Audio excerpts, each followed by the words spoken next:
Cabinet ministers Zubeen Zubeen হয়তো নেই, জুবিন পেছনে গেছে পারফর্ম করার জন্য। আমার তরফ থেকে ত্রিপুরার সমস্ত মানুষকে অনেক অনেক শুভেচ্ছা, অনেক অনেক ভালোবাসা। আমি আজকে এই ত্রিপুরার এই ফেস্টে, ত্রিপুরা ট্যুরিজমের এই ফেস্টে এসে এত মানুষ দেখে সত্যি অভিভূত।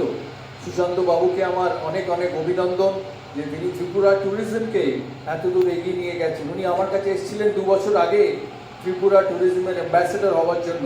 অ্যাকচুয়ালি আমার ত্রিপুরার সাথে কানেকশন ছিল শুধু খেলার মাঠ আর ত্রিপুরা ক্রিকেট অ্যাসোসিয়েশনের সাথে, কিন্তু ওনার সাথে প্রথমবার এসে আমি যখন ছবিমুড়া যাই, ছবিমুড়া গিয়ে আমি যখন ছবিমুড়া নিজের চোখে দেখি, আমি ওনাকে একটা কথাই বলি যে আমি তো পৃথিবীর বহু প্রান্তে ঘুরেছি, খেলার দরুন, পর্যটনের দরুন, কাজের দরুন, কিন্তু এমন সুন্দর দৃশ্য আমি পৃথিবীতে খুব কম দেখেছি।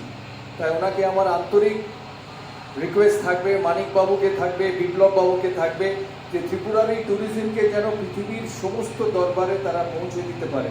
ত্রিপুরার মানুষ, আমার মতো বাংলাভাষী মানুষ, তাদের সমস্ত আশা আকাঙ্ক্ষা যেন ত্রিপুরার মানুষের, তারা সমস্ত পৃথিবীর মানুষের কাছে পৌঁছে দিতে পারে। প্রতি বছর এই ফেস্ট হয়।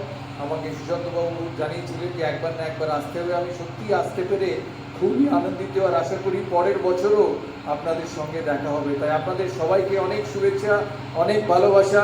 মাননীয় মুখ্যমন্ত্রীকে আমার অনেক শুভেচ্ছা। উনি অ্যাকচুয়ালি কিন্তু খেলার মাঠের মানুষ।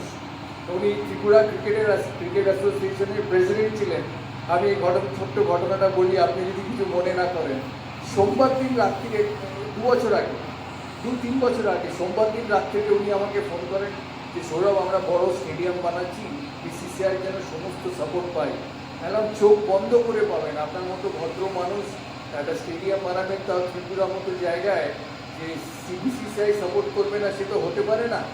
সোমবার গেল, মঙ্গলবার গেল, বুধবার আমি সকালবেলা খবরের কাগজে উঠে দেখি মানিকবাবু মুখ্যমন্ত্রী হয়েছেন। আমি ওনাকে ফোন করে বললাম, কী ব্যাপার বলুন তো, 2 দিন আগে আপনি স্টেডিয়াম বানাচ্ছিলেন আর 2 দিন বাদে এখন আপনি ত্রিপুরা রাষ্ট্র বানাবেন।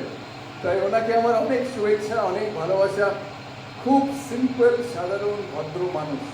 তাই আশা করি ওনার হাত ধরে, বিপ্লব বাবুর হাত ধরে, সুশান্ত বাবুর হাত ধরে, আর যারা এখানে আছেন ক্যাবিনেট মন্ত্রী, তাদের হাত ধরে ত্রিপুরা এগোবে।